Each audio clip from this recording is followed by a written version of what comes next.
নমস্কার। রোজ রোজ শুনি ভগবানের বাণী। এই সমবেত অনুধ্যানে আমরা আলোচনা করছি বিশ্বকবির লেখনীতে দেশনায়ক সুভাষচন্দ্র। আজ দ্বিতীয় পর্ব পরিবেশিত হচ্ছে। রবীন্দ্রনাথ লিখেছেন, দুঃসাধ্য অধ্যবসায়ে দুর্গম লক্ষ্যে গিয়ে পৌঁছবই যদি আমরা মিলতে পারি। আমাদের সকলের চেয়ে দুরূহ সমস্যা এইখানেই। কিন্তু কেন বলবো যদি, কেন প্রকাশ করব সংশয়? মিলতেই হবে, কেননা দেশকে বাঁচাতেই হবে। বাঙালি অদৃষ্ট কর্তৃক অপমানিত হয়ে মরবে না, এই আশাকে সমস্ত দেশে তুমি জাগিয়ে তোলো। সাংঘাতিক মার খেয়েও বাঙালি মারের উপরেই মাথা তুলবে। তোমার মধ্যে অক্লান্ত তারুণ্য, আসন্ন সংকটের প্রতিমুখে আশাকে অবিচলিত রাখার দুর্নিবার শক্তি আছে তোমার প্রকৃতিতে। সেই দ্বিধাদ্বন্দ্বমুক্ত মৃত্যুঞ্জয় আশার পতাকা বাংলার জীবন ক্ষেত্রে তুমি বহন করে আনবে, সেই কামনায় আজ তোমাকে অভ্যর্থনা করি দেশনায়কের পদে। দৃঢ়কণ্ঠে বাঙালি আজ এক বাক্যে বলুক, তোমার প্রতিষ্ঠার জন্যে তার আসন প্রস্তুত।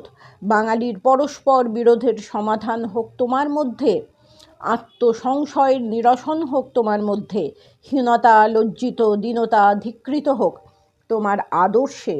জয় পরাজয় আপন আত্মসম্ভ্রম অক্ষুণ্ণ রাখার দ্বারা তোমার মর্যাদা সে রক্ষা করুক। বাঙালি অতি সূক্ষ্ম যুক্তিতে বিতর্ক করে, কর্ম উদ্যোগের আরম্ভ থেকে শেষ পর্যন্ত বিপরীত পক্ষ নিয়ে বুদ্ধির গর্বে প্রতিবাদ করতে তার অদ্ভুত আনন্দ। সমগ্র দৃষ্টির চেয়ে রন্ধ্রসন্ধানের ভাঙন লাগানোর দৃষ্টিতেই তার ঔৎসুক্য। ভুলে যায় তার তার্কিকতা নিষ্কর্মা বুদ্ধির নিষ্ফল শৌখিনতা মাত্র। আজ প্রয়োজন হয়েছে তর্কের নয়, উদ্যত ইচ্ছার। বাঙালির সম্মিলিত ইচ্ছা বরণ করুক তোমাকে নেতৃত্ব পদে। সেই ইচ্ছা তোমাকে সৃষ্টি করে তুলুক তোমার মহৎ দায়িত্বে। সেই ইচ্ছাতে তোমার ব্যক্তিস্বরূপকে আশ্রয় করে আবির্ভূত হোক সমগ্র দেশের আত্মস্বরূপ। বাংলাদেশের ইচ্ছার মূর্তি একদিন প্রত্যক্ষ করেছি বঙ্গভঙ্গ রোধের আন্দোলনে। বঙ্গ কলেবর দ্বিখণ্ডিত করবার জন্যে খড়গকে প্রতিহত করেছিল এই ইচ্ছা। যে বহু বলশালী শক্তির প্রতিপক্ষে বাঙালি সেদিন ঐক্যবদ্ধ হয়েছিল, সেই রাজশক্তির অভিপ্রায়কে বিপর্যস্ত করা সম্ভব কিনা এ নিয়ে সেদিন সে বিজ্ঞের মতো তর্ক করেনি, বিচার করেনি, কেবল সে সমস্ত মন দিয়ে ইচ্ছা করেছিল। তার পরবর্তী প্রজন্মে ইচ্ছার অগ্নিগর্ভরূপ দেখেছি বাংলার তরুণদের চিত্তে। দেশে তারা দ্বীপ জ্বালাবার জন্যে আলো নিয়েই জন্মেছিল, ভুল করে আগুন লাগালো, দগ্ধ করলো নিজেদের, পথকে করে দিল বিপদ। কিন্তু সেই দারুণ ভুলের সাংঘাতিক ব্যর্থতার মধ্যে বীর হৃদয়ের যে মহিমা ব্যক্ত হয়েছিল সেদিন ভারতবর্ষের আর কোথাও তো তা দেখিনি। তাদের সেই ত্যাগের পর ত্যাগ, সেই দুঃখের পর দুঃখ, সেই তাদের প্রাণ নিবেদন আশু নিষ্ফলতায় ভস্মসাৎ হয়েছিল। কিন্তু তারা তো নির্ভীক মনে চিরদিনের মতো প্রমাণ করে গেছে বাংলার দুর্জয় ইচ্ছা শক্তিকে। ইতিহাসের এই অধ্যায়ে সহিষ্ণু তারুণ্যের যে হৃদয় বিদারক প্রমাদ দেখা গিয়েছিল, তার উপরে আইনের লাঞ্ছনা যত মসি লেপন করুক, তবু কি কালো করতে পেরেছে তার অন্তর্নিহিত তেজস্ক্রিয়তাকে?